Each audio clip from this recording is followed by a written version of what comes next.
بيراميدز اتظلم في ضربة جزاء.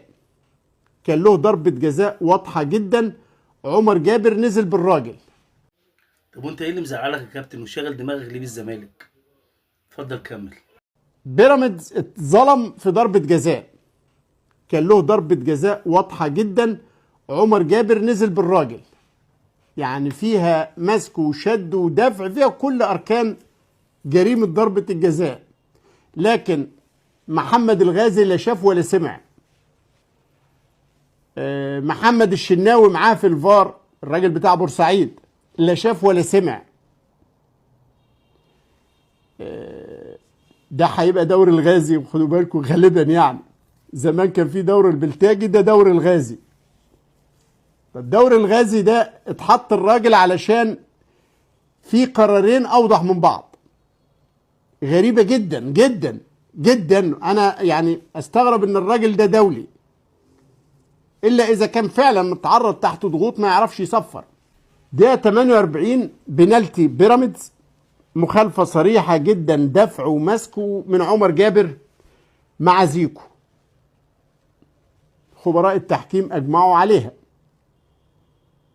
بنالتي في نهاية الشوط الاول، انت مدي 4 دقايق، صفرت بعديها، حتى ما رحتش تشيك عليها، ولا الشناوي جابك ولا يجرؤ انه يجيبك. عشان كده بقول لكم طبعا في اختلاف على هدف الزمالك، يعني مشكوك في صحته. في اراء قالت انه نص القدم متسلل، جزء من القدم متسلل، ناس قالت وناس قالت لا.